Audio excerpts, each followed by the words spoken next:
kelompok 5 dan kelompok 9 masing-masing selama 15 menit dan akan dilanjutkan dengan sesi tanya jawab dari audiens.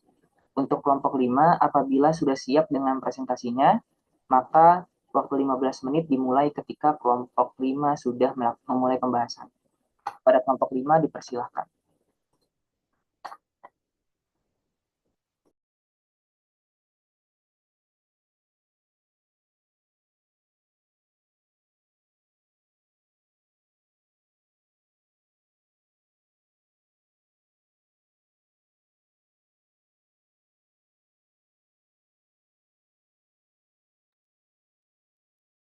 Baik, terima kasih moderator atas kesempatannya. Bismillahirrahmanirrahim. Assalamualaikum warahmatullahi wabarakatuh. Selamat sore semuanya. Yang terhormat Ibu Tiara Husnul Khotimah SPD MSI dan Bapak Dr. Makmuri MSI selaku dosen pengampu mata kuliah Komunikasi Bisnis dan teman-teman semuanya. Pada hari ini, kami dari kelompok 5 ingin mempresentasikan artikel yang sudah kami buat dengan judul Merangkul Perubahan sebagai Bagian dari Perjalanan. Boleh di next. Anggota dari kelompok kami, yaitu yang pertama Lailatul Rahma dengan akhiran NIM 14, lalu saya sendiri Kania Dia Lutfi dengan akhiran NIM 32, dan yang terakhir Fahar Labib Zahori dengan akhiran NIM 79. Nah, selanjutnya kita langsung masuk ke bagian yang pertama, yaitu identifikasi masalah atau pendahuluan. Jadi, perubahan adalah hal biasa dalam hidup. Setiap orang, kelompok, atau masyarakat pasti akan mengalami perubahan. Tapi tidak semua orang suka atau bisa menerima perubahan dengan mudah. Banyak yang merasa takut atau ragu karena tidak tahu apa yang akan terjadi. Sebenarnya, perubahan itu tidak selalu buruk. Malah bisa jadi peluang baru untuk kita berkembang. Tapi kebanyakan orang itu sudah nyaman dengan keadaan yang sudah biasa. Dan zona nyaman itu seperti tempat yang terasa aman. Jadi ketika ada sesuatu yang baru, langsung merasa was-was. Kenapa sulit menerima perubahan? Salah satunya karena pengalaman masa lalu yang kurang mengenakan. Padahal jika dipikirkan lagi, perubahan bisa jadi kesempatan untuk belajar hal baru dan mengeluarkan potensi yang selama ini belum kita tahu. Yang paling penting, perubahan itu tidak langsung instan, butuh waktu sabar dan usaha yang konsisten. Banyak yang menyerah di tengah jalan karena tidak langsung melihat hasilnya. Tapi sebenarnya perubahan besar itu prosesnya sangatlah panjang. Jadi yang penting kita percaya dengan tujuan kita dan terus maju tanpa putus asa. Intinya, perubahan itu bagian dari hidup. Kita bisa memilih untuk takut atau malah melihat ini sebagai kesempatan untuk tumbuh dan berkembang. Semua tergantung cara kita menjalani dan menyikapinya. Bisa di next. Selanjutnya kita masuk ke bagian esensi perubahan. Seperti yang sudah dijelaskan saya sebelumnya, bahwa perubahan itu bagian alami dari kehidupan. Segala sesuatu di sekitar kita, dari alam semesta hingga cara kita berpikir, terus bergerak dan berkembang, nggak ada yang benar-benar diam di tempat. Menariknya, perubahan itu tidak hanya soal hal yang bisa kita lihat secara langsung, tapi juga bisa terjadi dalam cara kita berpikir, budaya, dan bahkan nilai-nilai yang kita anut. Kadang perubahan ini berjalan pelan-pelan seperti evolusi, tapi ada juga yang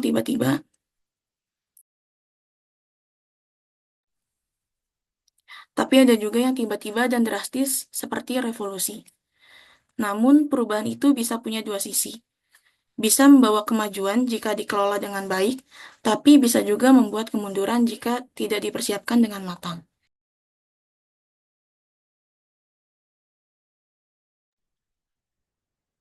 Di satu sisi, kita tertarik dengan hal-hal baru, tapi di sisi lain kita juga takut kehilangan dengan kenyamanan lama.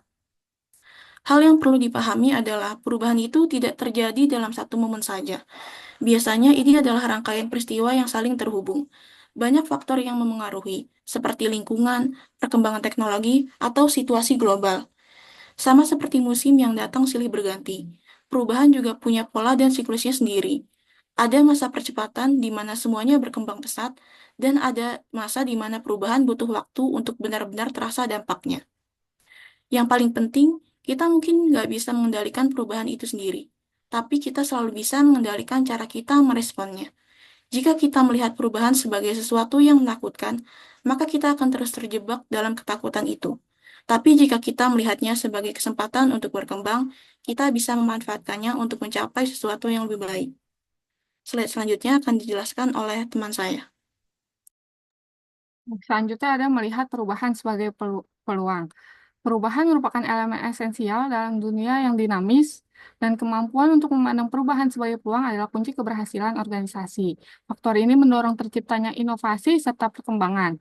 Dalam teori Schumpeter, inovasi diinterpretasikan sebagai faktor utama dalam perkembangan ekonomi.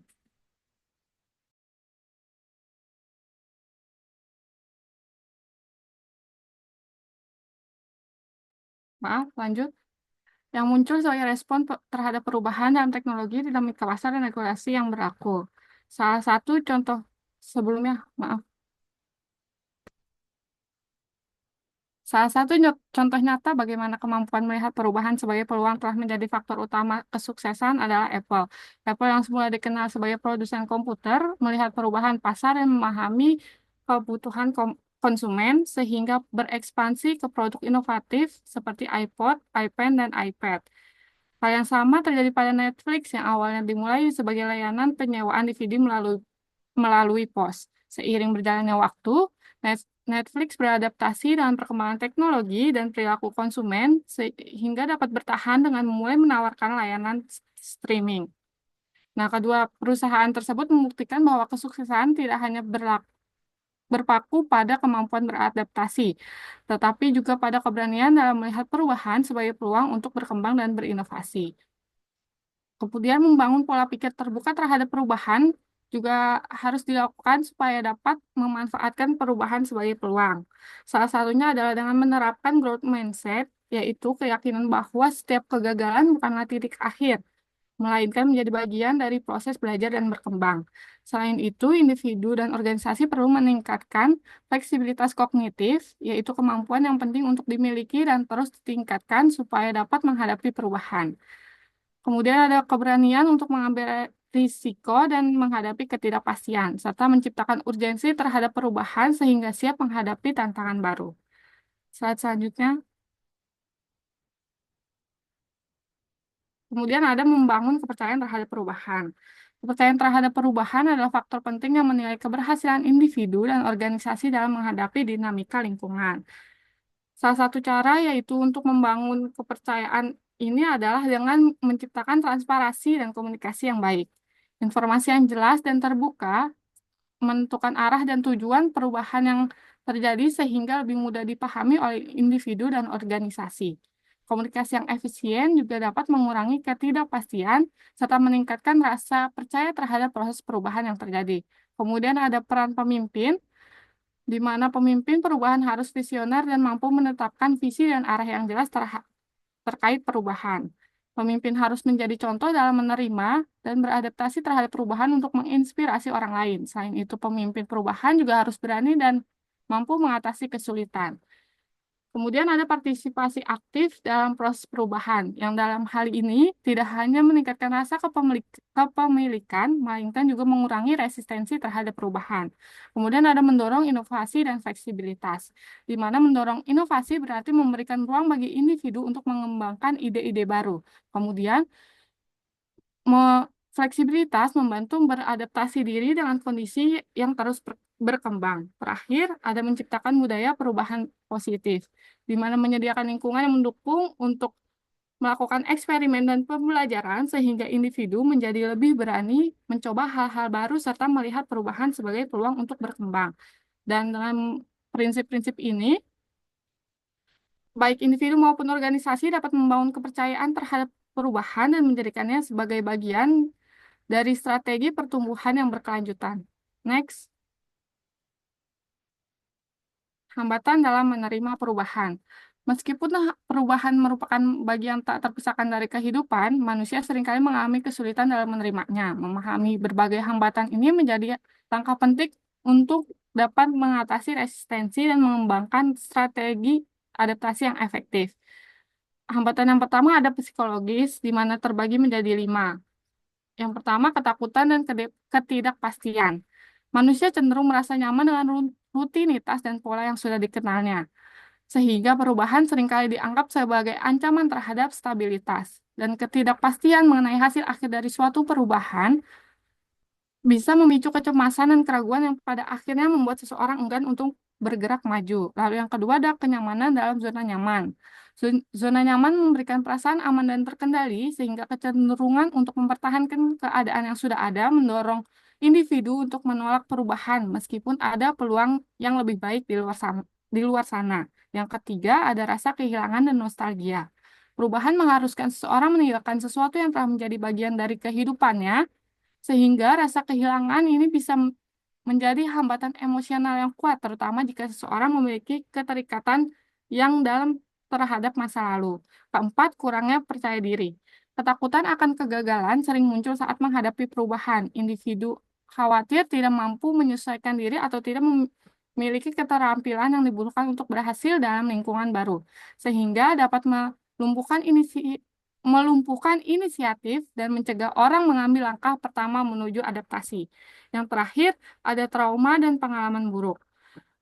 Pengalaman buruk yang pernah terjadi dan terkait dengan perubahan dapat membuat pola pikir negatif terhadap perubahan di masa depan, sehingga mereka mungkin akan lebih waspada dan cenderung menolak perubahan yang serupa di kemudian hari.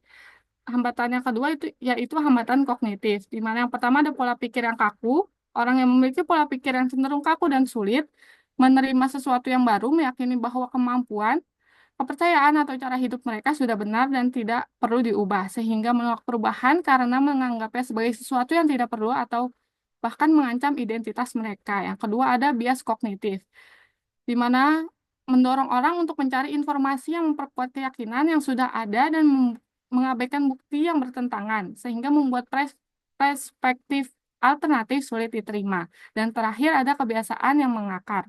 Kebiasaan yang telah terbentuk selama bertahun-tahun bisa menjadi penghalang besar, sehingga semakin lama seseorang menjalani pola hidup tertentu, semakin sulit bagi mereka untuk mengubahnya. Selanjutnya akan dijelaskan oleh teman saya.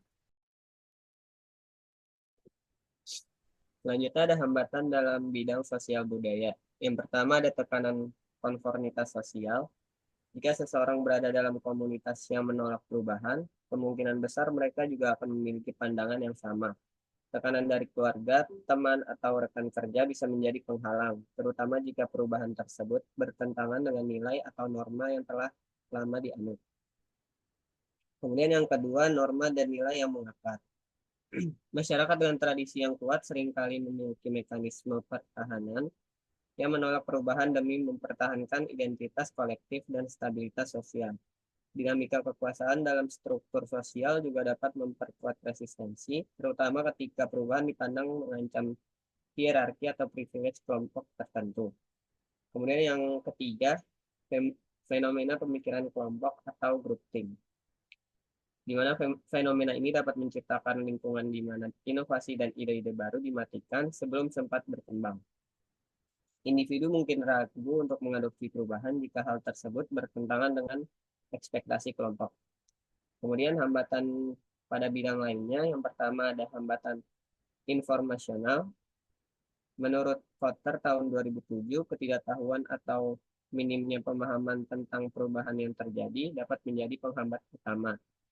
Jika seseorang tidak memiliki cukup informasi mengenai manfaat dan tujuan dari perubahan tersebut, mereka cenderung merasa skeptis atau bahkan takut.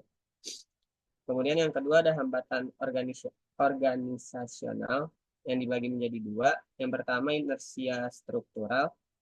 Dalam konteks organisasi, hal ini seringkali menjadi kendala utama. Sistem, prosedur, dan kebijakan yang telah mapan menciptakan jalur ketergantungan yang sulit diubah. Birokrasi yang kaku dan proses pengambilan keputusan yang terpusat dapat memperlambat respons terhadap kebutuhan perubahan. Dan yang kedua, defisit komunikasi.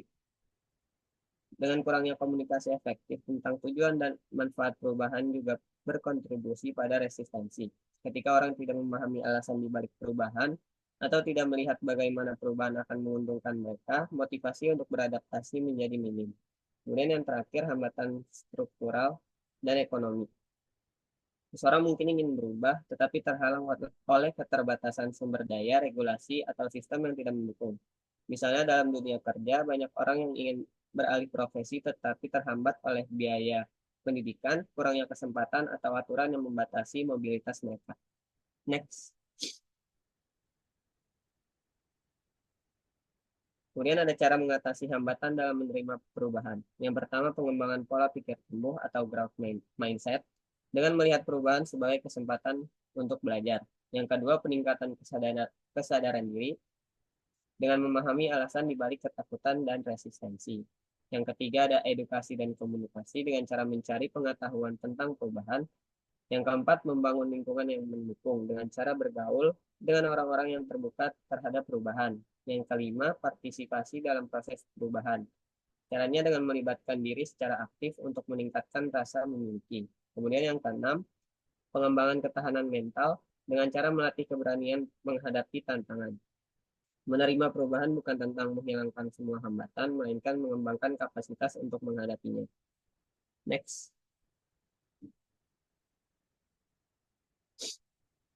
Yang terakhir ada kesimpulan. Perubahan adalah bagian terhindarkan dalam kehidupan yang seringkali dihadapi dengan ketakutan.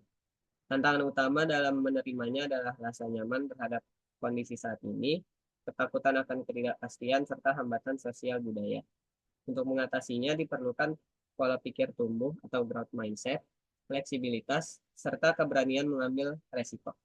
Kepemimpinan visioner dan komunikasi yang jelas juga berperan penting dalam membangun budaya yang mendukung perubahan. Dengan pola pikir adaptif, perubahan dapat menjadi peluang untuk pertumbuhan dan kesuksesan di masa mendatang. Next.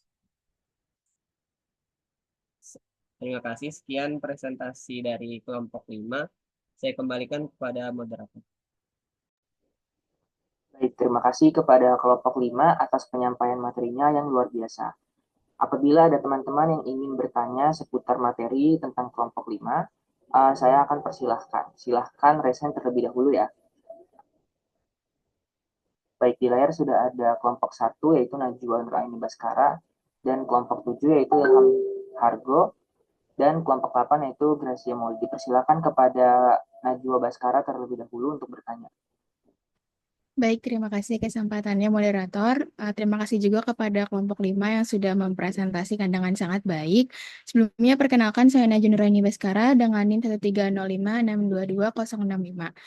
Saya ingin bertanya, pertanyaan saya ialah, jika perubahan dianggap sebagai sesuatu yang konstan dalam kehidupan, apakah resistensi terhadap perubahan selalu menjadi sesuatu yang negatif? Untuk pertanyaannya, apakah sudah cukup jelas? Baik, mohon saya ulangi. Pertanyaannya itu, jika perubahan dianggap sebagai sesuatu yang konstan dalam kehidupan, apakah resistensi terhadap perubahan akan selalu menjadi sesuatu yang negatif? Apakah itu benar? Betul, moderator. Baik, selanjutnya kepada kelompok 7 yaitu Ilham Hargo. Dipersilahkan untuk bertanya. Terima kasih atas waktunya moderator. Perkenalkan, nama saya Ilham Margo Sugianto dari kelompok 7. Pertanyaan saya untuk kelompok 5 adalah, bagaimana cara suatu organisasi atau individu menentukan apakah sebuah perubahan akan membawa dampak positif sebagai peluang atau justru menjadi ancaman bagi mereka? Baik, saya ulangi. Pertanyaannya adalah bagaimana cara suatu organisasi atau individu menentukan apakah sebuah perubahan akan membawa dampak positif sebagai peluang atau justru menjadi ancaman bagi mereka. Oke, selanjutnya kepada Gracia Molly, dipersilakan untuk bertanya. Terima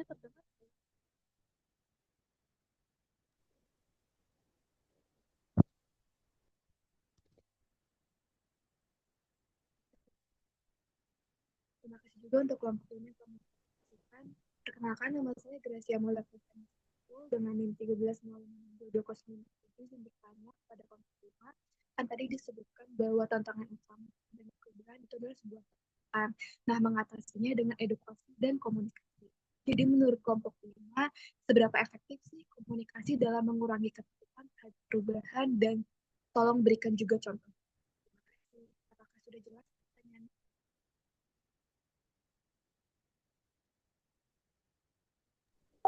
Mohon maaf, Gracia Molly, apakah bisa diulangi pertanyaannya karena suaranya kurang jelas? Oke, saya izin mengulangi kembali. Tadi kan disebutkan bahwa tantangan utama untuk menerima perubahan adalah ketakutan. Nah, mengatasinya itu tadi disebutkan dengan edukasi dan komunikasi. Nah, menurut kelompok 5, seberapa efektif komunikasi dalam mengurangi ketakutan terhadap perubahan, dan tolong berikan juga contohnya.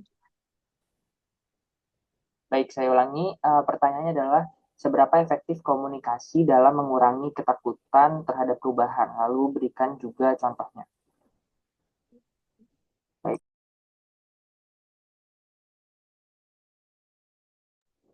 Baik, apakah ada teman-teman yang ingin bertanya lagi?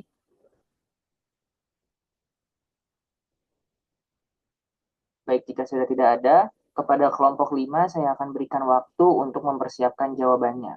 Nah, sambil menunggu kelompok 5 mempersiapkan jawaban, kepada kelompok 9 dipersilakan untuk mempersiapkan presentasinya.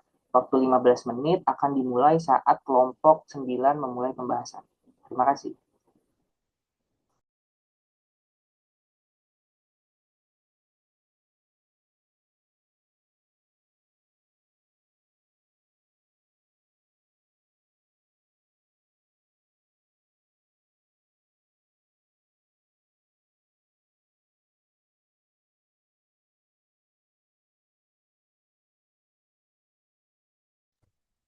Baik, terima kasih Zidan Hakim.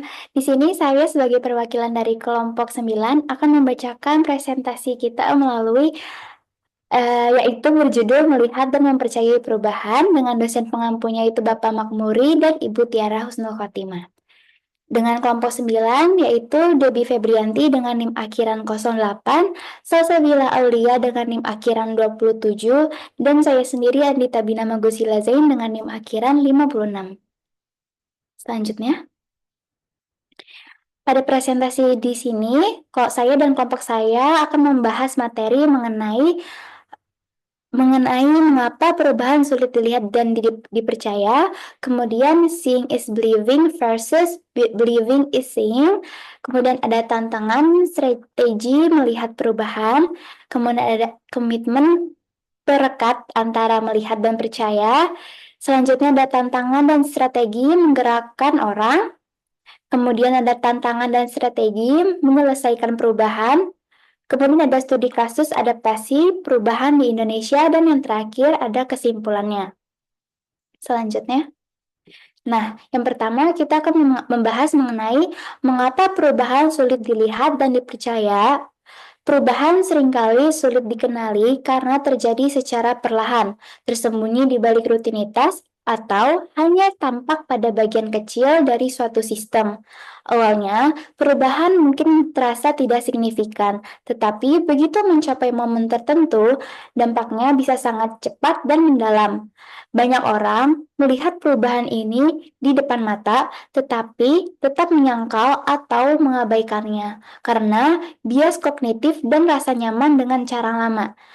Kemudian contoh nyatanya yaitu adalah dari Kodak yang gagal melihat potensi fotografi digital meskipun teknologinya sudah ada sehingga akhirnya bangkrut pada tahun 2012. Selanjutnya yaitu ada dari Blockbuster yang menguasai industri rental DVD, juga mengalami nasib serupa pada tahun 2010 karena menolak model bisnis streaming yang ditawarkan Netflix.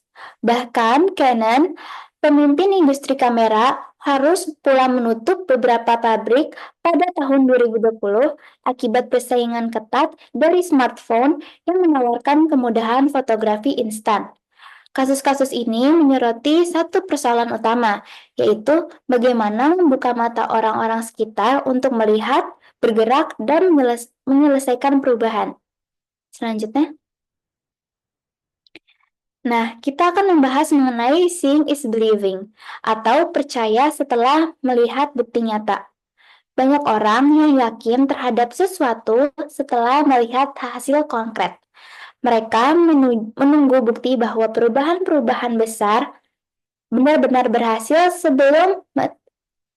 sebelum menerimanya. Contohnya itu dari mobil listrik. Contohnya dari mobil listrik kita ada Tesla. Sebelum Tesla membuktikan bahwa mobil listrik bisa memiliki performa tinggi dan daya tahan baterai yang baik, banyak orang yang menganggapnya tidak praktis. Kemudian, setelah melihat kesuksesan dari Tesla, produsen mobil besar seperti Toyota, BMW, dan Mercedes mulai mengembangkan mobil listrik mereka sendiri. Dan selanjutnya yaitu ada believing is seeing, atau melihat peluang karena percaya lebih dahulu.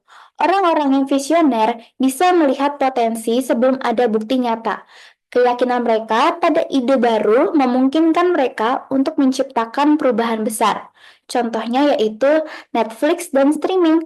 Saat industri masih bergantung pada DVD, Netflix sudah mempercayai bahwa masa depan hiburan ada di streaming. Meski banyak yang meragukan karena keterbatasan internet pada saat itu, Netflix tetap berinvestasi dalam teknologi streaming. Kini, mereka menjadi pemimpin industri, sementara Blockbuster yang menolak beradaptasi akhirnya bangkrut. Selanjutnya akan dilanjutkan oleh teman saya.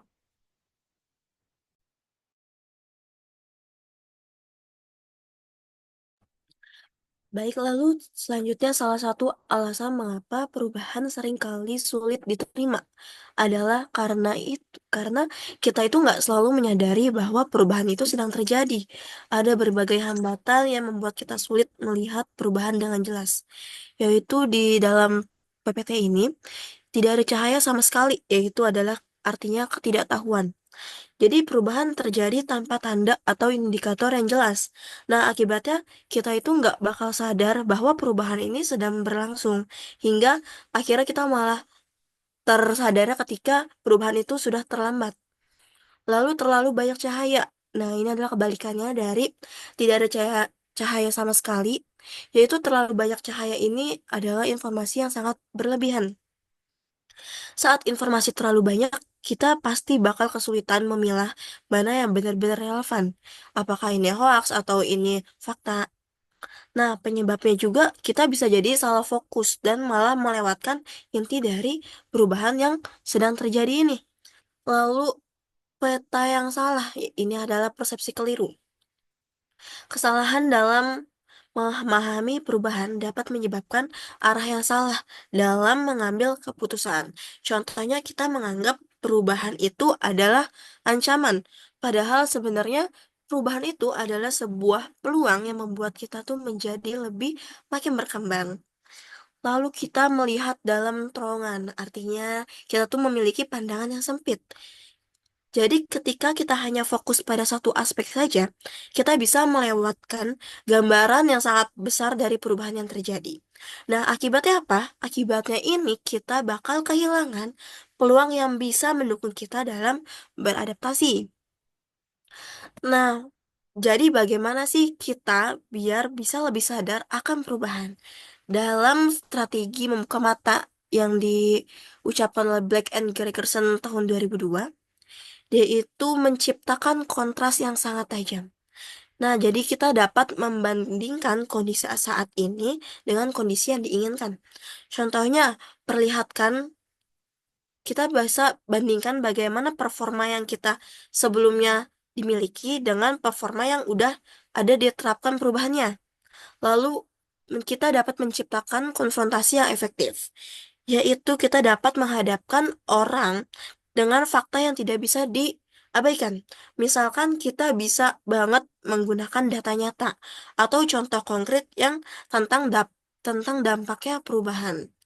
Nah, selanjutnya, karena ciptakan kontras yang tajam dan ciptakan kontras yang efektif ini sangat berpositif, kita bisa banget menggabungkan keduanya, yaitu dengan menggunakan kontras dan konfrontasi secara bersamaan. Orang ini akan lebih cepat menyadari perlunya perubahan. Nah, jadi untuk melihat perubahan bukan hanya soal informasi aja, tapi kita juga bisa bagaimana kita dapat memahami dan meresponnya. Baik, slide selanjutnya.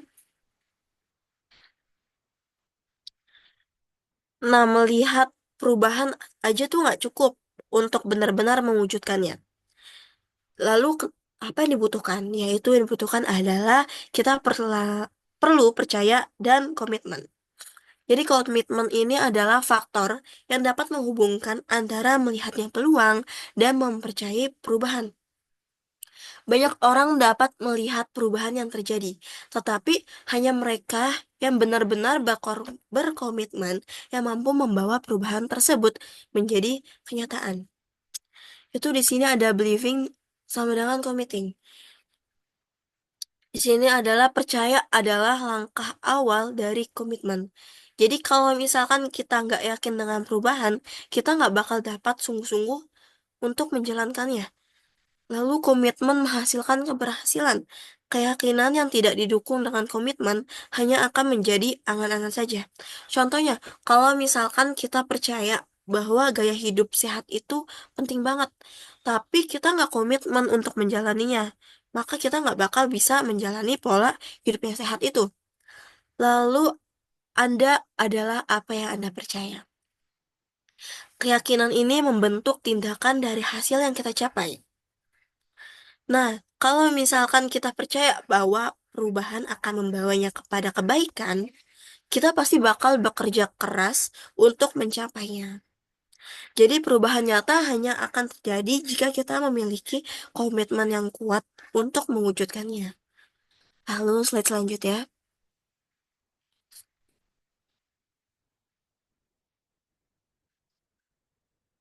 Lalu ini ada tantangan dalam menggerakkan orang untuk berubah. Kalau misalkan kita meyakinkan orang lain untuk berubah, bukanlah hal yang mudah kan?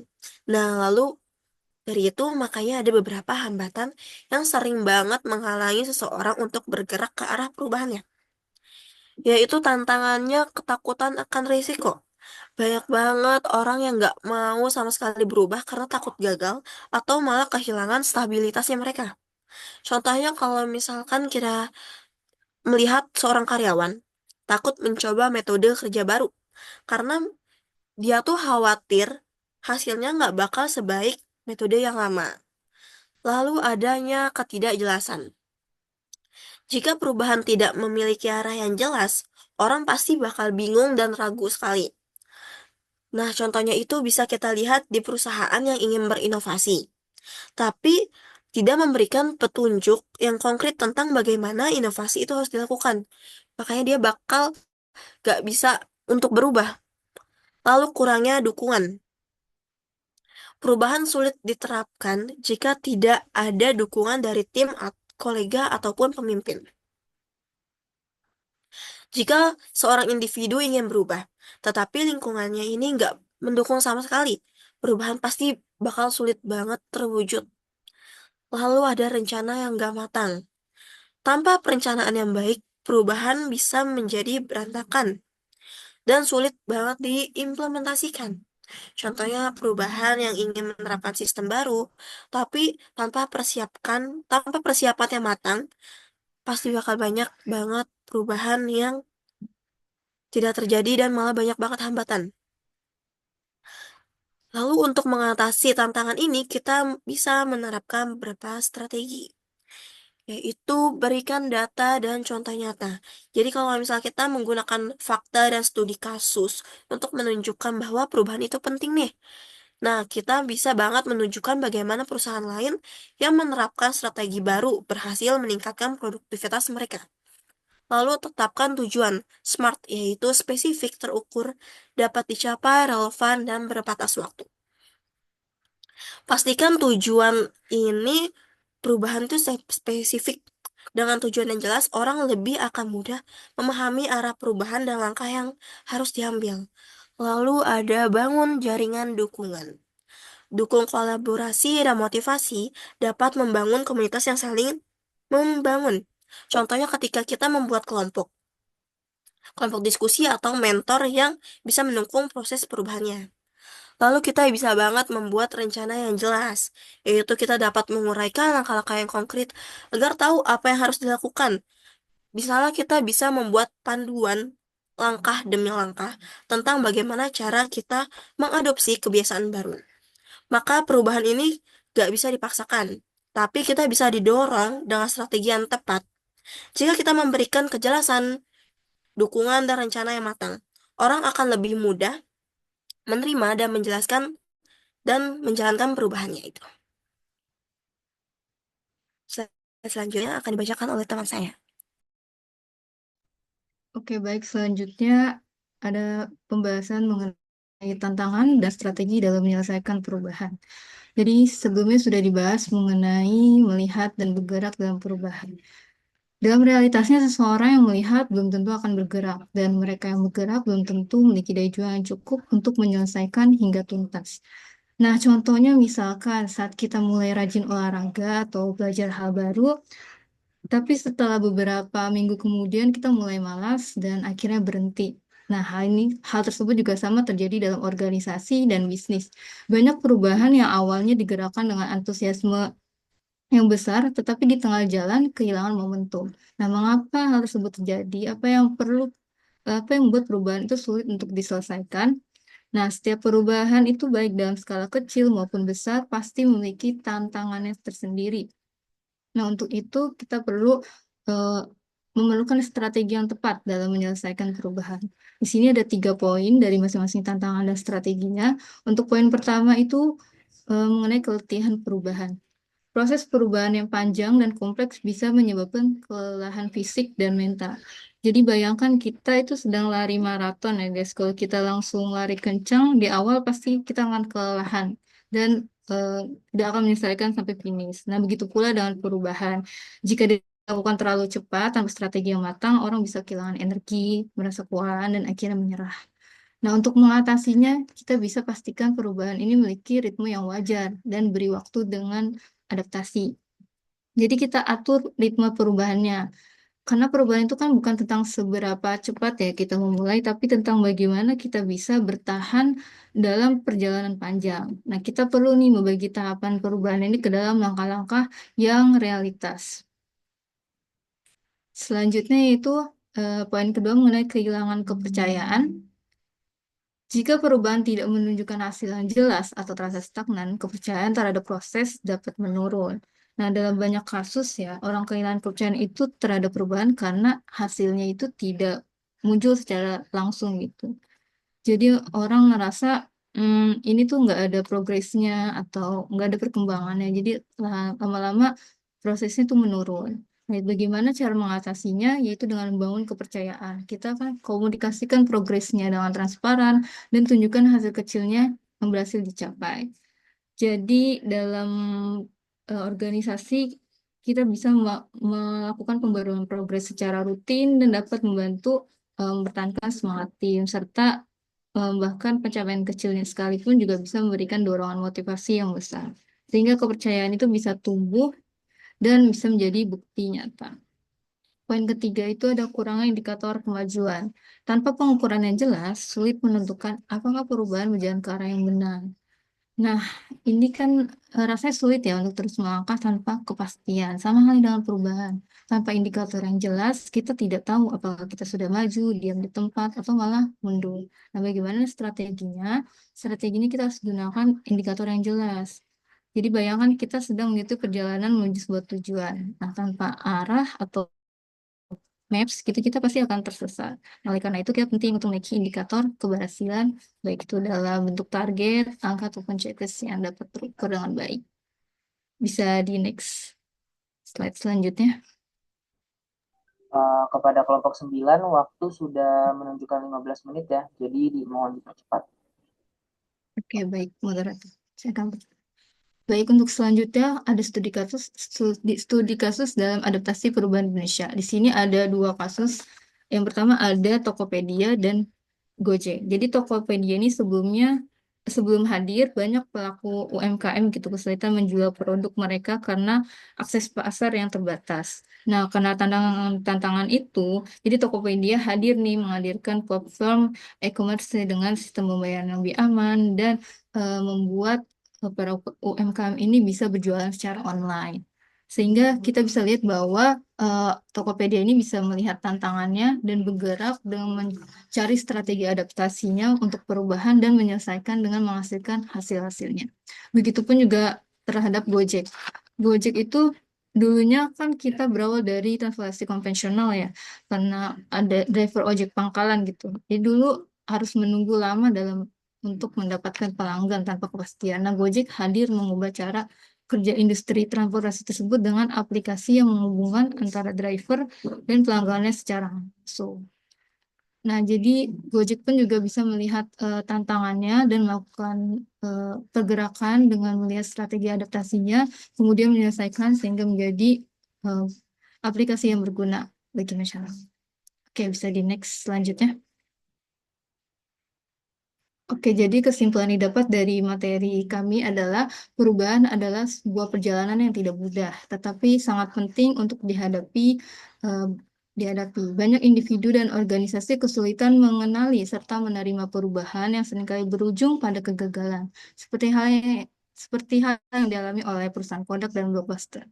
Nah, untuk menghadapi perubahan atau berhasil dalam beradaptasi, kita perlukan 3 langkah kunci utama, yaitu yang pertama adalah menyadari bahwa perubahan sedang terjadi dan memahami tantangannya. Yang kedua, bergerak, yaitu mengambil langkah nyata meskipun ada resiko dan kepastian. Dan yang ketiga, menyelesaikan, yaitu menjaga komitmen hingga perubahan benar-benar membuahkan hasil. Jadi jika kita mampu melihat peluang, berani mengambil tindakan dan tetap berkomitmen, maka perubahan akan membawa kita menuju masa depan yang lebih baik. Baik, itu saja presentasi dari kelompok 9. Sekian dari presentasi kelompok 9. Saya kembalikan kepada moderator. Baik, terima kasih kepada kelompok 9 karena telah menyampaikan presentasi yang sangat luar biasa. Apabila ada teman-teman yang ingin bertanya seputar materi kepada kelompok 9, saya persilahkan. Silahkan raise hand terlebih dahulu.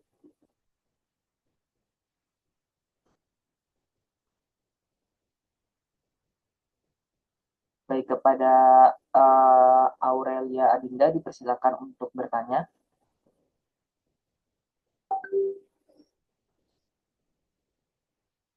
Oke, sebelumnya perkenalkan saya Aurelia Adinda Setia dari kelompok 7. Saya izin menambahkan pertanyaan yang sudah ditanyakan oleh Bu Tiara. Bagaimana cara mendeteksi kesalahan apabila keputusan yang kita ambil itu kurang tepat? Apakah sudah jelas pertanyaannya? Jadi menambahkan pertanyaan yang ada dari Bu Tiara ya, yaitu bagaimana kita tahu bahwa keputusan kita tersebut merupakan keputusan yang kurang tepat. Ya. Keputusan yang tepat. Oke. Baik, selanjutnya kepada Maya Lestari Pasaribu, dipersilahkan untuk bertanya.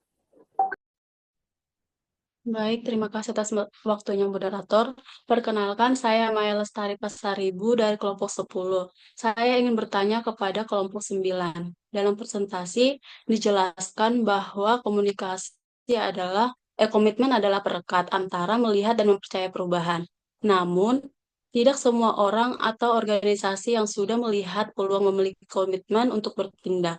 Apa saja hambatan utama yang menghalangi seseorang atau organisasi untuk berkomitmen dalam menghadapi perubahan, dan bagaimana cara membangun serta mempertahankan komitmen yang kuat agar perubahan benar-benar terjadi dan tidak hanya menjadi wacana.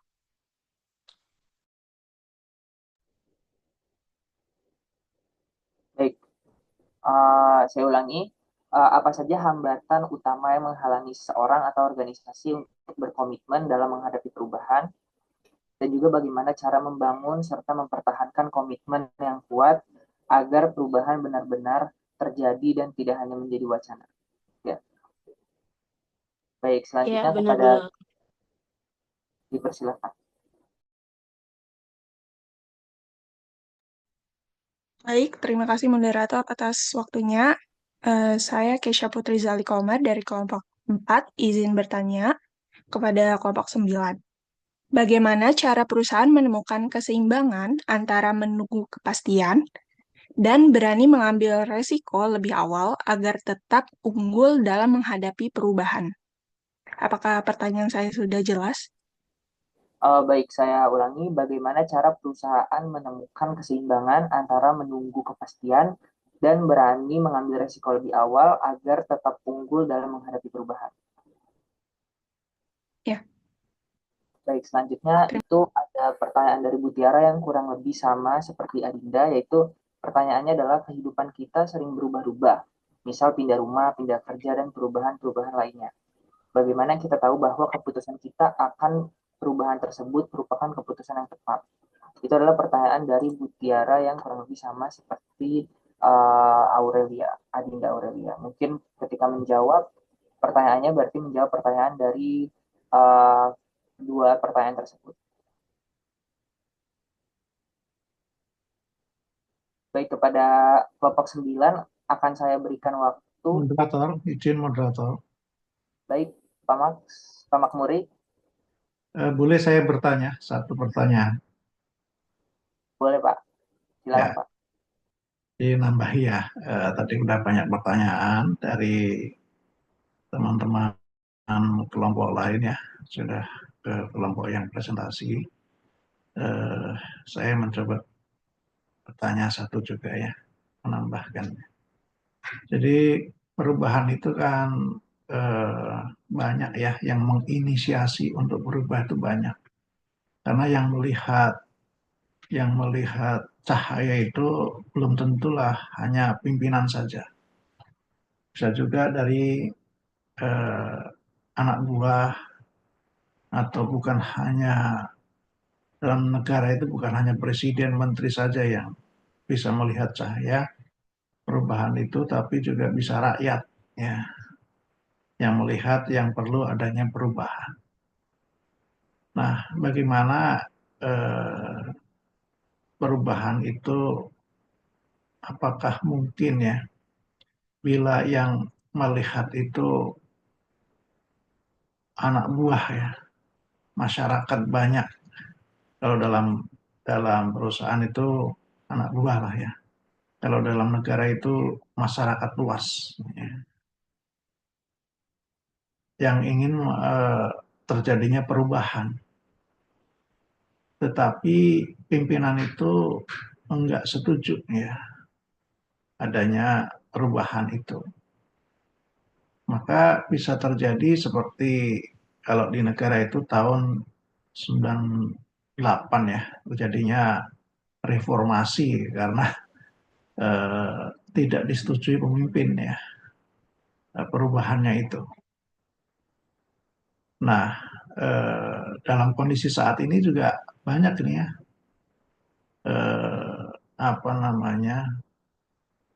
perubahan yang diinginkan oleh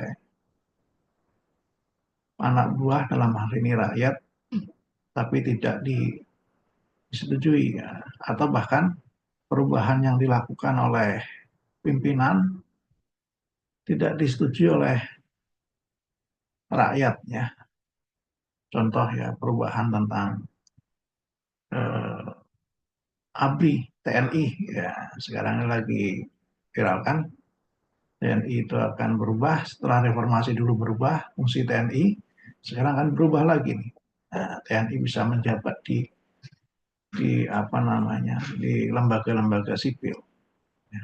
Perubahan ini kan yang diinisiasi oleh para pimpinan ya negara, ternyata tidak disetujui oleh banyak rakyat ya, terutama kaum mahasiswa ya. Nah, ini biar tidak terjadi konfrontasi yang berlanjut, ini kira-kira bagaimana? Itu pertanyaannya ya. Biar tidak terjadi, kalau tadi kan perubahan bisa terjadi konfrontasi ya. Kalau di negara ini konfrontasi bisa merugikan ya. Nah, biar nggak terjadi konfrontasi, kira-kira bagaimana menurut kelompok berapa ini ya, yang tadi menguji presentasi. Oke, pertanyaan saya itu, silahkan saya kembalikan ke moderator.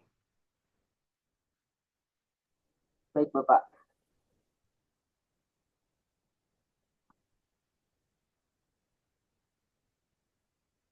Izinkan saya untuk mengulangi pertanyaannya.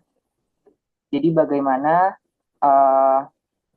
jika kan tadi perubahan itu apakah mungkin jika yang melihat cahaya perubahan itu adalah jika dalam perusahaan itu anak buahnya atau dalam negara itu adalah masyarakat, tetapi pemimpinnya tidak setuju dengan perubahan tersebut, apakah akan selalu terjadi perubahan? Tapi yang Bapak tanyakan adalah kebalikannya. Seperti halnya saat ini, yaitu perubahan perubahannya justru hanya disetujui oleh pemimpin saja ya Pak, bukan masyarakat. Seperti sekarang itu contohnya adalah disetujuinya RUU TNI oleh pemerintah, sedangkan rakyat tidak menerima perubahan tersebut. Nah, agar tidak terjadinya konfrontasi yang berlanjut, bagaimana solusi yang dapat dilakukan pemimpin mengingat konfrontasi dapat mengulangi kejadian tahun 98. Apakah benar, Pak? Ya, betul.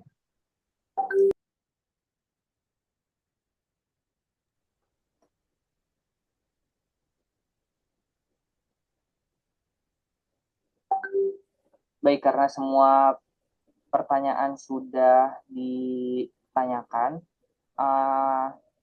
kepada kelompok 9, saya akan berikan waktu untuk mempersiapkan jawabannya. Nah, sambil menunggu kelompok 9 mempersiapkan jawabannya, silakan kepada kelompok 5 untuk memaparkan jawaban dari para penanya untuk pertanyaan yang pertanyaan dari kelompok sebelumnya. Kepada kelompok 5 dipersilahkan. Baik, izin moderator. Saya perwakilan dari kelompok 5 ingin menjawab pertanyaan dari kelompok 1. Jadi pertanyaannya itu, jika perubahan dianggap sebagai sesuatu yang konstan dalam kehidupan, apakah resistensi terhadap perubahan selalu menjadi sesuatu yang negatif? Nah, jadi resistensi terhadap perubahan itu sebenarnya nggak selalu buruk. Banyak orang yang menganggap kalau perubahan itu pasti bagus dan harus diterima. Tapi sebenarnya ada situasi di mana sikap menolak perubahan justru bisa jadi hal yang baik. Kenapa resistensi terhadap perubahan bisa jadi hal yang positif? Yang pertama itu mencegah keputusan tergesa-gesa. Kadang perubahan yang dilakukan tanpa perencanaan yang matang, kalau langsung diterapkan tanpa dipikirkan dengan baik, justru malah bisa bikin masalah baru. Lalu yang kedua, menjaga stabilitas dan keamanan. Perubahan yang terlalu cepat bisa bikin situasi jadi nggak stabil. Misalnya kalau tiba-tiba ada aturan baru tanpa sosialisasi yang jelas, orang-orang bisa bingung atau bahkan menolak mentah-mentah. Lalu yang ketiga itu mempertahankan hal-hal yang masih relevan. Nggak semua yang lama itu buruk. Misalnya ada metode atau tradisi yang sebenarnya masih efektif dan nggak perlu diganti. Kalau semua langsung diubah hanya karena biar kelihatan modern, bisa jadi malah nggak lebih baik dari sebelumnya. Lalu yang keempat itu mendorong diskusi dan evaluasi. Kalau semua orang langsung setuju sama perubahan, nggak ada yang mempertanyakan apakah itu baik atau enggak, resistensi bisa munculkan diskusi biar perubahan yang diterapkan itu benar-benar punya dampak yang positif. Dan yang terakhir itu mencegah penyalahgunaan perubahan. Kadang perubahan dipakai sebagai alasan untuk sesuatu yang sebenarnya nggak menguntungkan. Misalnya dalam dunia kerja, perusahaan bisa saja pakai alasan efisiensi buat PHK besar-besaran. Kalau karyawan nggak bersuara, mereka bisa kehilangan hak tanpa perlawanan. Jadi kesimpulannya itu, resistensi terhadap perubahan itu nggak selalu salah. Kadang kita perlu untuk memastikan perubahan yang diambil benar-benar bermanfaat dan bukan sekedar ikut-ikutan tren aja. Tapi kalau terlalu berlebihan dan tanpa alasan yang jelas, bisa jadi penghambat inovasi dan perkembangan. Intinya yang penting adalah keseimbangan dan terbuka terhadap perubahan, tapi tetap kritis dan nggak asal ikut-ikutan. Apakah jawaban saya sudah jelas?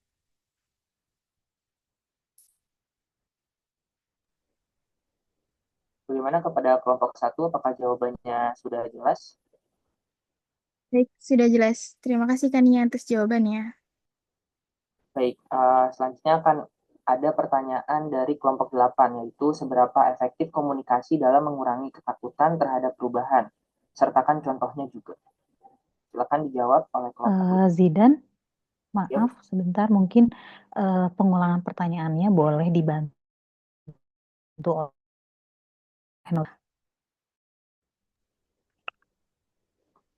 dibantu oleh Natulen ya Ibu, maaf suara Iya. Ibu tadi.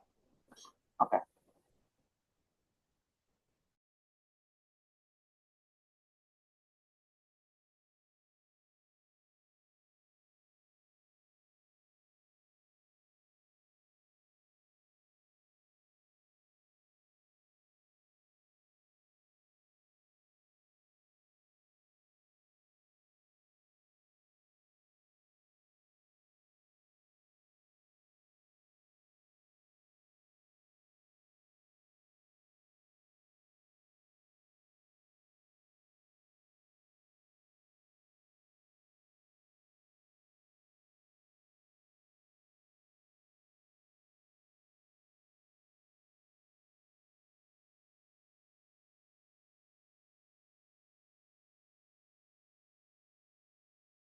Oke, baik. Untuk pertanyaan kedua itu dari kelompok 8, seberapa efektif komunikasi dalam mengurangi ketakutan terhadap perubahan?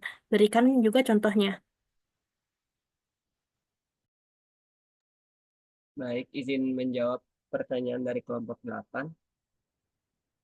Eh, seberapa efektif komunikasi dalam mengurangi ketakutan terhadap perubahan? Komunikasi yang jelas dan efektif itu penting banget buat mengurangi rasa takut terhadap perubahan. Karena ketidakpastian sering jadi alasan utama kenapa orang cenderung menolak perubahan. Kalau seseorang atau sekelompok orang nggak dapat informasi yang cukup tentang tujuan, manfaat, dan dampaknya, mereka pasti akan merasa cemas dan ragu. Oleh karena itu, komunikasi yang terbuka, jujur, dan konsisten itu wajib supaya semua orang bisa percaya dan lebih siap menghadapi perubahan. Untuk contohnya, misal dalam suatu perusahaan yang menerapkan sistem kerja baru, manajemen yang aktif memberikan informasi, mendengarkan kekhawatiran karyawan, dan memberikan pelatihan akan membuat transisi lebih lancar dibandingkan jika perubahan dilakukan tanpa komunikasi yang baik. Apakah jawaban saya sudah jelas?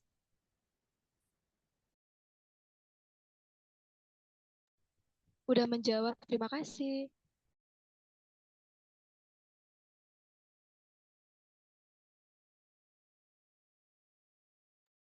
Oke, baik. Selanjutnya ada pertanyaan terakhir untuk kelompok 5. Pertanyaan dari kelompok 7, bagaimana cara suatu organisasi atau individu menentukan apakah sebuah perubahan akan membawa dampak positif sebagai peluang atau justru menjadi ancaman bagi mereka? Baik, izin menjawab untuk pertanyaan kelompok 7. Untuk memahami apakah suatu perubahan akan menjadi ancaman atau peluang, organisasi dan individu perlu melihat dari berbagai sudut pandang, termasuk dampaknya terhadap kehidupan mereka sehari-hari, pekerjaan, dan masa depan. Jadi yang pertama, kita perlu memahami apa yang sebenarnya berubah dan alasan di baliknya, seperti apakah perubahan ini disebabkan oleh kemajuan teknologi atau oleh perubahan kebijakan, atau melainkan disebabkan oleh tuntutan pasar. Seperti contoh, seorang karyawan yang mendengar bahwa perusahaannya akan mengadopsi otomatisasi yang mungkin takut kehilangan pekerjaannya. Namun, jika karyawan tersebut mencari lebih dalam, bisa jadi otomatisasi itu justru membuka peluang bagi dirinya untuk mendapatkan pelatihan baru. Lalu yang kedua, setiap perubahan pasti membawa konsekuensi. Jadi kita perlu bertanya-tanya dulu seperti apakah ini akan membuat pekerjaan atau kehidupan kita lebih baik atau malah menjadi lebih sulit. Lalu apakah ini membuka peluang baru untuk berkembang atau malah mengganggu stabilitas kita. Nah, seperti contoh seorang pemilik toko kecil yang mungkin khawatir dengan maraknya e-commerce, tetapi jika ia mulai memanfaatkan platform digital tersebut, ia bisa menjangkau lebih banyak pelanggan dan meningkatkan pendapatannya. Lalu yang ketiga, kita bisa fokus pada apa yang dikendalikan sehingga dapat menghindari dan mengontrol bagaimana kita meresponnya. Contohnya, jika perusahaan mengalami restrukturisasi, daripada hanya khawatir, lebih baik mencari tahu bagaimana kita menyesuaikan diri dengan perubahan tersebut. Lalu yang terakhir ada melihat bagaimana individu atau organisasi lain menghadapi perubahan serupa. Apakah mereka berhasil memanfaatkannya dan apakah kita bisa mempelajari sesuatu dari mereka. Contohnya seperti tadi yang sudah dijelaskan, Netflix yang melihat pergeseran dari DVD ke streaming sebagai peluang, tapi Blockbuster malah melihat sebagai ancaman dan akhirnya gulung tikar. Jadi kesimpulannya perubahan bisa terasa menakutkan, tetapi dengan memahami apa yang berubah, menilai dampaknya, fokus pada hal yang bisa dikendalikan dan belajar dari pengalaman orang lain, kita bisa mengubah sesuatu yang awalnya tampak sebagai ancaman menjadi peluang untuk berkembang. Dan kuncinya adalah tetap berpikiran terbuka dan siap untuk menyesuaikan diri. Baik, apakah sudah jelas untuk kelompok 7? Sudah jelas, terima kasih Rahma. Terima kasih kembali. Saya kembalikan ke moderator.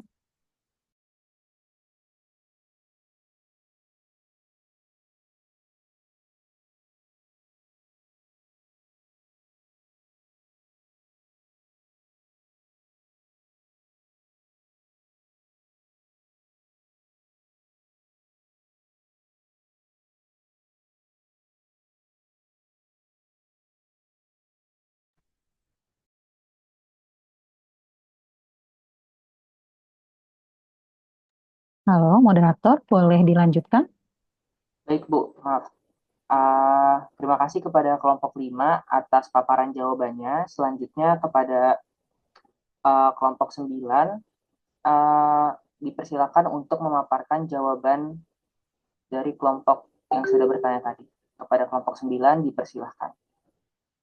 Kepada notulen juga dipersilakan untuk mengulangi pertanyaan dari kelompok 9. Nah, oke. Sebelumnya saya akan mengulang kembali pertanyaan dari kelompok 4, yakni dalam presentasi dijelaskan bahwa banyak orang baru percaya pada perubahan setelah melihat bukti nyata, seperti dalam konsep seeing is believing. Namun dalam dunia bisnis, menunggu bukti seringkali terlalu lama dan menyebabkan perusahaan tertinggal, seperti yang terjadi pada Blockbuster dan Kodak. Bagaimana cara perusahaan menemukan keseimbangan antara menunggu kepastian dan berani mengambil risiko lebih awal agar tetap unggul dalam menghadapi perubahan tersebut? Baik, terima kasih Vinata. Saya ingin menjawab pertanyaan dari kelompok 4. Jadi, kita itu bisa menggunakan dari beberapa cara. Yang pertama, itu bisa dimulai dari eksperimen kecil. Jadi, menggunakan pendekatan pilot project atau uji coba kecil sebelum melakukan perubahan yang besar. Nah, contohnya itu ada dari Netflix sendiri. Netflix itu awalnya menawarkan layanan berbentuk DVD by email sebelum beralih sepenuhnya ke streaming, karena kan sekarang kita ketahui Netflix itu udah bener-bener cuman di HP, laptop, dan semacamnya. Terus kita juga melihat dari data sama trennya, yaitu dengan menganalisis tren pasar dan data historis untuk mengantisipasi perubahan. Jadi contohnya tuh ada dari Tesla. Itu Tesla berinvestasi dalam kendaraan listrik saat industri masih skeptis mengenai perlistrikan tersebut. Tetapi tren perubahan lingkungan itu membantu si Tesla itu untuk memberi keunggulan. Kemudian fokus pada inovasi berkelanjutan, yaitu mengalokasikan dana untuk riset dan pengembangan meskipun belum ada kepastian langsung akan keberhasilannya. Jadi jangan takut untuk mencoba. Salah satunya contohnya itu dari Amazon. Dia berani mengembangkan AWS, itu ada Amazon. AWS itu adalah Amazon Web Service. Meskipun bisnis intinya itu ada di e-commerce-nya. Kemudian yang terakhir itu memiliki kultur adaptif, di mana itu mendorong organisasi atau perusahaan untuk lebih fleksibel dan terbuka terhadap eksperimen barunya. Contohnya kan ada Google memiliki kebijakan 20% time yang memungkinkan karyawan bekerja pada proyek inovatif di luar tugas utama mereka. Nah, jadi dengan ini perusahaan itu bisa lebih siap menghadapi perubahannya tanpa terjebak dalam ketidakpastian atau bertindak terlalu cepat tanpa perhitungan. Jadi perusahaan-perusahaan itu sudah bisa menilai nih ke depannya bakalan kayak gimana. Nah, itu dari jawaban dari kelompok 9 untuk kelompok 4. Apakah jawaban yang diinginkan sudah dapat? Baik, Dita, sudah jelas. Terima kasih. Terima kasih. Oke, baik. Selanjutnya, untuk pertanyaan selanjutnya dari kelompok 7, yakni dalam materi presentasi disebutkan bahwa salah satu tantangan dalam melihat perubahan adalah peta yang salah atau persepsi keliru. Banyak perusahaan dan individu merasa sudah memahami arah perubahan, tetapi ternyata mereka salah paham dalam menafsirkan situasinya. Apa saja tanda-tanda bahwa kita sedang menggunakan peta yang salah dan bagaimana cara mengkoreksi kesalahan ini agar dapat mengambil keputusan yang lebih tepat?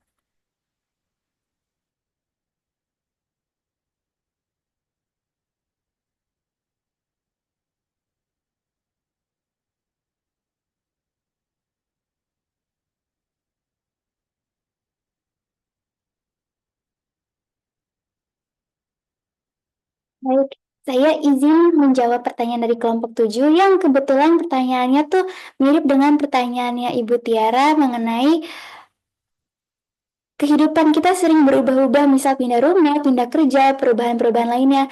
Bagaimana kita tahu bahwa keputusan kita akan perubahan tersebut merupakan keputusan yang tepat?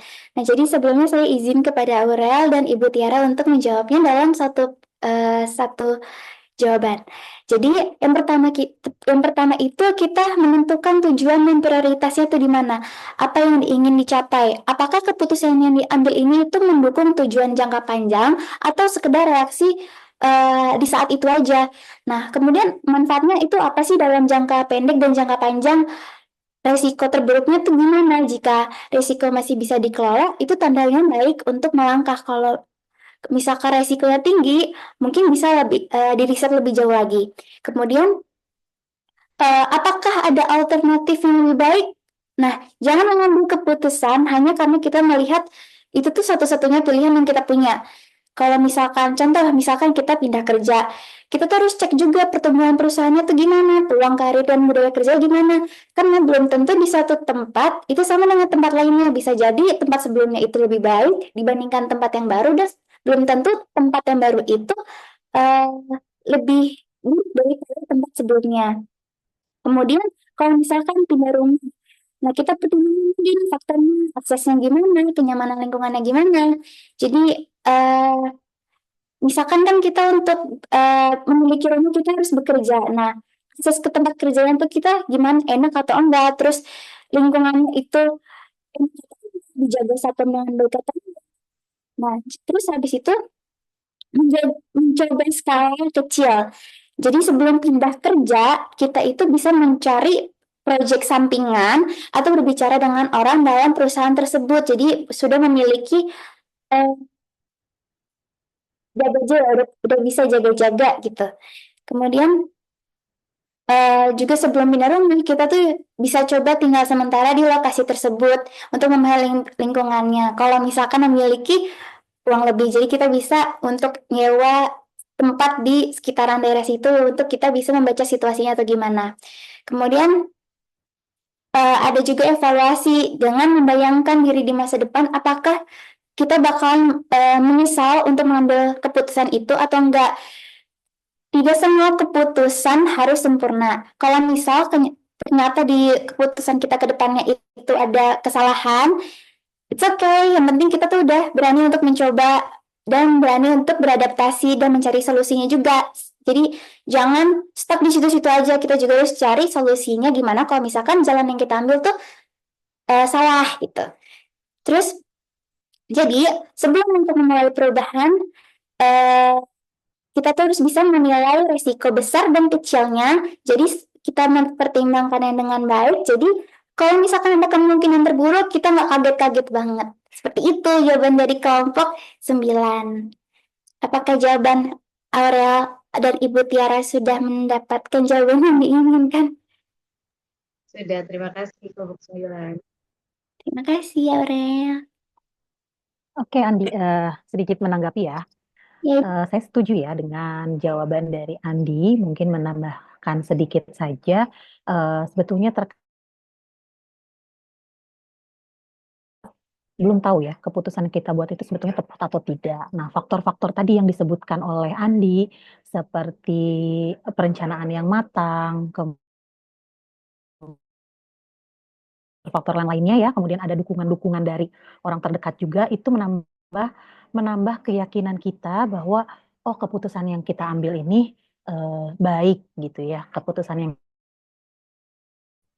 hal-hal tersebut memang masih belum pasti. Ketika ternyata keputusan yang kita ambil ternyata setelah dijalani begitu ya, keputusan yang kita ambil ternyata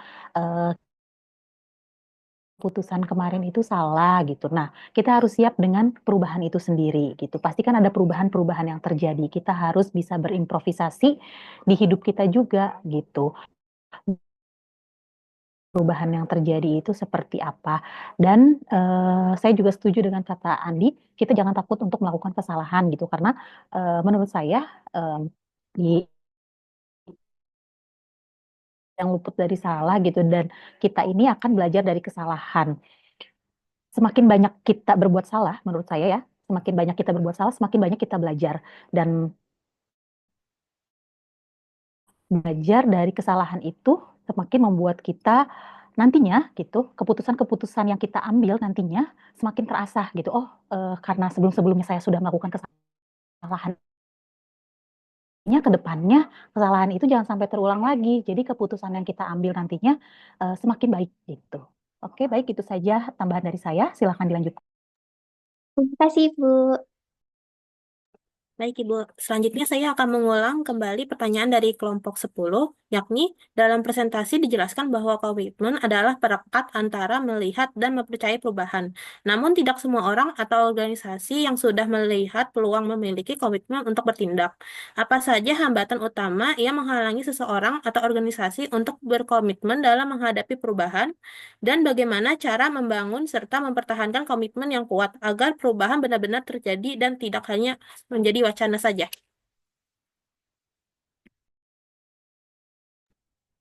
Oke, baik. Saya izin menjawab untuk pertanyaan dari kelompok 10. Jadi apa aja sih hambatan utama yang menghalangi seseorang atau organisasi untuk berkomitmen dalam menghadapi perubahan? Nah, jadi sebenarnya kita sering melihat ya bahwa meskipun seseorang atau organisasi sudah menyadari perlunya perubahan, tetap saja tidak semua orang punya komitmen gitu untuk benar-benar bertindak. Nah, ini menjadi tantangan yang besar. Nah, ada beberapa faktor utama yang membuat komitmen terhadap perubahan ini menjadi tantangan. Yang pertama itu ada rasa takut dan ketidakpastian. Nah, perubahan itu seringkali membawa rasa tidak nyaman. Jadi bayangkan misalkan seorang karyawan yang sudah bekerja dengan sistem lama selama 10 tahun, tiba-tiba berubah harus belajar sistem baru gitu. Pastinya ada ketakutan gagal, takut tidak bisa beradaptasi, dan khawatir dengan kehilangan posisi.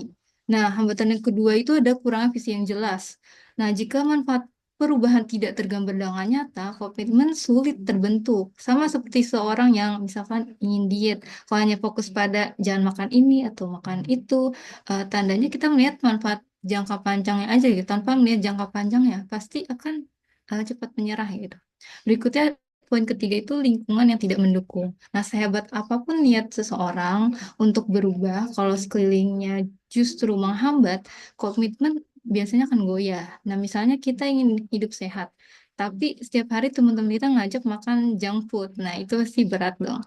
Nah, untuk yang poin keempat ini, sistemnya tidak mendukung. Contohnya di banyak organisasi itu banyak inovasi yang justru dihukum. Contohnya perusahaan Kodak yang sebenarnya menciptakan kamera digital pertama, tapi mereka itu takut produknya itu akan menghancurkan bisnis film mereka sendiri gitu, yang sudah menguntungkan pada saat itu. Tapi pada akhirnya mereka malah kehilangan peluang besarnya. Nah, untuk pertanyaan berikutnya itu mengenai bagaimana cara membangun dan mempertahankan komitmen yang kuat agar perubahan tersebut benar-benar terjadi dan tidak menjadi wacana aja. Jadi balik lagi kita dari ambil belajar sukses dari kisahnya Gojek tadi ya. Mereka itu mengambil tantangan besar ketika mengubah pola kerja konvensional ke mode digital. Nah, strategi apa sih yang digunakan oleh Gojek ini? Yang pertama, kita itu mulai dengan alasan yang kuat. Jadi menciptakan visi yang jelas gitu dan inspiratif tentang apa yang ingin kita capai. Jadi perubahan tuh butuh alasan yang jelas. Jadi kalau misalkan kita ingin mulai olahraga, akan lebih mudah kalau misalkan tahu gitu manfaat dari olahraga itu apa. Misalkan mengurangi penyakit jantung atau apa gitu. Berikutnya itu poin berikutnya untuk mengatasi membangun komitmen itu adalah membagi langkah-langkah menjadi kecil. Jadi jangan langsung menargetkan sesuatu yang besar dan sulit. Jika ingin mulai yang sulit gitu, kalau misalkan agak kompleks pasti susah dong perubahan. Kita jadi mulai dari yang kecil terlebih dahulu. Berikutnya poin ketiga itu bangun ekosistem yang mendukung. Jadi kita bisa dalam kehidupan kita bisa bertemu dengan teman-teman yang mendukung, kayak seperti kelompok belajar, mentor yang memberikan arahan agar bisa berkomitmen dalam perubahan, bisa membantu berkomitmen dalam perubahan. Berikutnya itu merayakan progres kecil apapun, jadi self reward. Jadi komitmen itu seperti otot ya, aja harus dilatih dengan kemenangan-kemenangan kecil. Jadi jika hari ini kita berhasil melakukan satu langkah kecil menuju perubahan, kita apresiasi nih ke dalam diri kita. Bisa kita self reward dengan misalnya beli makanan atau beli hadiah. Untuk selanjutnya, jadi intinya perubahan itu bukan hanya tentang tahu bahwa kita harus berubah, tapi soal membangun kebiasaan, disiplin, dan lingkungan yang buat kita terus bergerak maju. Jadi komitmen itu terhadap perubahan itu seperti menanam pohon. Kita harus siram, dirawat, dan dijaga agar tumbuh dengan baik tanaman tersebut. Nah, kalau tidak, maka perubahan akan menjadi wacana saja. Apakah jawaban saya terjawabkan oleh kelompok 10? Sudah terjawab. Terima kasih, Salsabila. Terima kasih juga. Oke, baik. Selanjutnya ada pertanyaan dari Bu Tiara. Pertanyaannya yaitu, kehidupan kita sering berubah-ubah, misal pindah rumah, pindah kerja, dan perubahan-perubahan lainnya. Bagaimana kita tahu bahwa keputusan kita akan perubahan tersebut merupakan keputusan yang tepat? Mohon izin Vinata, itu tadi udah dijawab sekalian yang sama punya kelompok, iya punya kelompok Aurel. Oh iya, maaf. Sudah.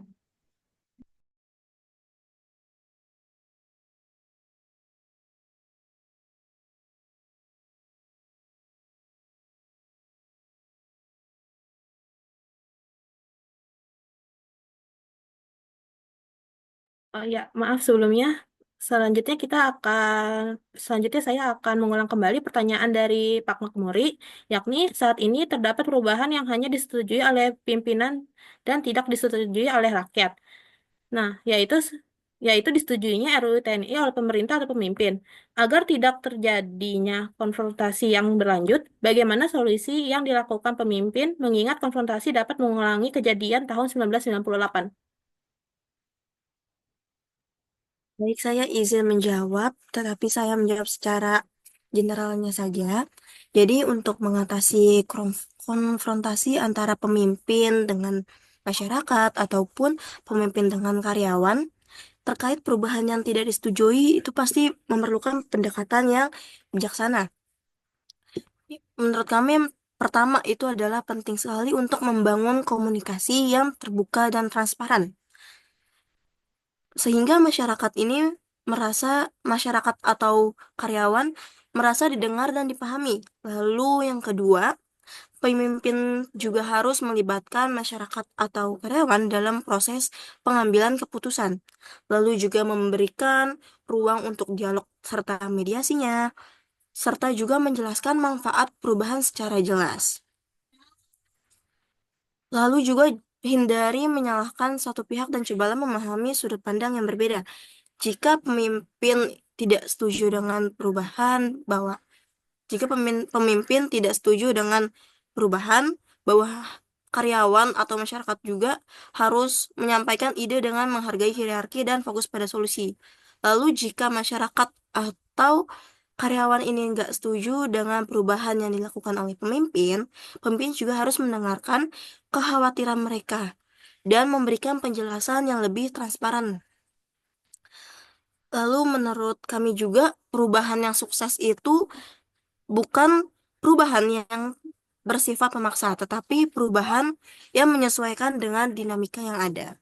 Jadi kesimpulannya, perubahan ini harus dikelola dengan strategi komunikasi yang baik dan juga kesediaan mendengarkan serta bernegosiasi juga. Jadi kalau misalkan semua pihak ini merasa dengar lalu juga terlibat, kemungkinan terjadinya konfrontasi berlanjut itu bisa kita minimalkan. Itu saja jawaban dari saya, kurang lebihnya mohon maaf.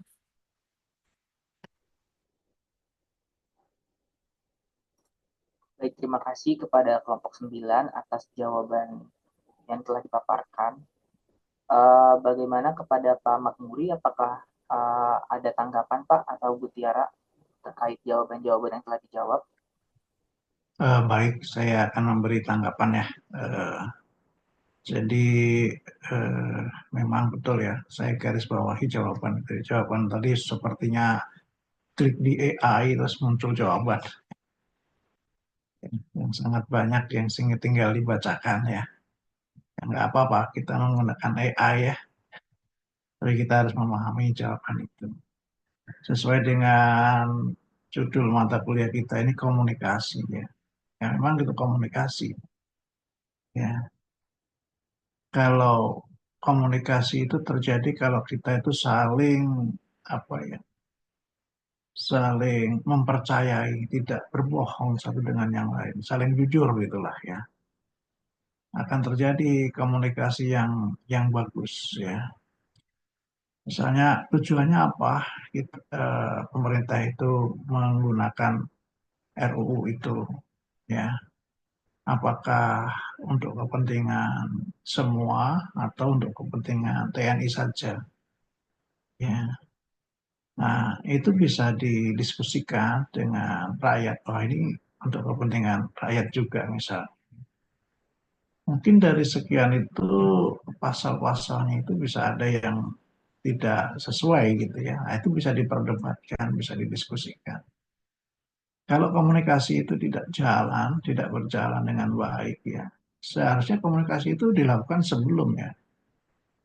Sebelum ya. Kalau sudah dilakukan komunikasi, toh itu kan nggak mendesak amat ya RUU itu. Sehingga bisa di kampus mana ya disampaikan. Nah kalau seperti itu jadi untuk kebutuhan yang perubahan-perubahan yang menyangkut hajat hidup orang banyak ya di perusahaan misalnya kebijakan yang mencakup karyawan seluruhnya. Nah itu sangat penting untuk komunikasi. Komunikasi tadi ada dasarnya adalah kejujuran. Seperti di sini nih ya, di diskusi kita ini saya lihat beberapa itu tidak menunjukkan kejujuran nih. Coba semua perhatikan di Nita Putri Lestari. Nah, kameranya kan on itu ya. Tapi dia itu tidak on sebenarnya. Ya, itu foto ya. Foto yang dipampang di sana. Ya. Kita langsung buka aja. Nah, itu menunjukkan ketidakjujuran. Kalau dia mau berkomunikasi dengan ketidakjujuran, sudah antipati lagi orang lain ya, yang diajak komunikasi. Ya. Nah, itu ada misalnya maksud apa dengan dia tidak jujur itu? Ada sesuatu yang disembunyikan. Yaitu dasarnya komunikasi di situ ya. Tujuannya untuk kepentingan semua. Nah, itu tujuan pasti disetujui oleh semua orang. Nah, tetapi tadi ada nggak sesuatu yang pasti saling curiga itu pasti ada. Tapi kalau dibuka dengan kejujuran, komunikasi yang dilandasi pada kejujuran, ya akan didapat hasil yang tidak terjadi konfrontasi. Kita kan menginginkan tidak terjadinya konfrontasi. Tapi memang perubahan itu kadang harus memakan korban. Dengan adanya korban tahun 98 reformasi itu akhirnya berjalan dengan cepat ya perubahannya. Ya, ada yang tewas tertembak misalnya. Sehingga perubahan seperti mendapatkan katalisator yang semakin cepat. Tapi apakah memang begitu? Apakah kita tidak bisa menghindari korban? Ya. Tetapi perubahan tetap bisa terjadi. Jadi ini diskusi di mata kuliah ini kan kita menyampaikan gagasan, menyampaikan pendapat. Kita tidak perlu menyetujui semua pendapat. Ya. Pendapat saya tidak perlu semua disetujui, tapi intinya adalah gagasan saya itu bisa disampaikan. Gagasan orang yang bicara bisa tersampaikan. Yang penting adalah di situ. Ya, bukan semua harus setuju dengan itu. Ya, mungkin tanggapan dari saya itu saya kembalikan ke moderator. Baik, terima kasih atas tanggapannya kepada Pak Makmuri. Untuk Bu Tiara, apakah ada tanggapan, Bu? Nah, sudah cukup dari saya. Boleh ditutup. Baik, terima kasih kepada kelompok 9 dan kelompok 5 yang telah memaparkan presentasinya pada hari ini. Semoga bagi yang mendengarkan mendapatkan ilmu yang bermanfaat dari adanya presentasi ini. Saya selaku moderator meminta maaf apabila ada kurang dari atas yang saya sampaikan. Assalamualaikum warahmatullahi wabarakatuh.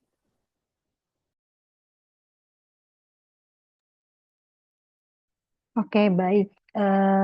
Tepuk tangan dulu untuk semua yang sudah presentasi hari ini. Terima kasih, presentasinya cukup baik. Untuk moderator dan notulennya juga terima kasih. Nanti bisa diperbaiki lagi di presentasi selanjutnya ya, pertemuan-pertemuan selanjutnya gitu. Nah, kemudian saya sepertinya tidak akan terlalu panjang lebar untuk hari ini. Jadi perubahan itu kita tahu faktornya itu banyak ya yang meliputi perubahan. Jadi dia tidak hanya kita ingin berubah gitu, tidak hanya seperti itu aja gitu. Ternyata banyak faktor-faktor lain di belakang semua yang harus kita lihat, yang harus kita pikirkan. Belum lagi ada potensi kegagalan gitu. Jadi tidak semata-mata kita ingin berubah langsung berubah gitu. Harus disiapkan secara matang, apalagi berkaitan dengan perusahaan yang faktor-faktornya lebih banyak lagi, faktor-faktor pendukungnya ya. Apakah karyawannya sudah siap dengan perubahan tersebut? Apakah software atau hardware-nya itu sudah siap di perusahaan itu? Jadi banyak yang harus dilihat dari perubahan itu sendiri ya. Mungkin saya akan menyampaikan tugas selanjutnya. Bentar. Nah ini untuk selanjutnya kita akan membahas mengenai ini ya, yang saya tandai ya, memulai perubahan. Kalian bisa lihat juga di RPS-nya mengenai masih tentang teori perubahan, tapi berkaitan dengan memulai perubahan. Nanti bisa kalian siapkan, kita akan ketemu lagi setelah Lebaran ya. Oke, mungkin akan ada yang disampaikan dari Pak Makmuri. Cukup Bu Tiara. Baik, Pak, terima kasih. Kalau misalnya sudah cukup, berarti saya tutup saja untuk perkuliahan hari ini. Saya mohon maaf lahir batin, kita mau Lebaran. Mohon maaf lahir batin pada Pak Muri, pada semuanya. Semoga sehat-sehat selalu. Kita berlebaran dengan sukacita dan diberikan kesehatan. Assalamualaikum warahmatullahi wabarakatuh. Waalaikumsalam warahmatullahi wabarakatuh. Izin keluar ya. Baik, Pak. Terima kasih Bu.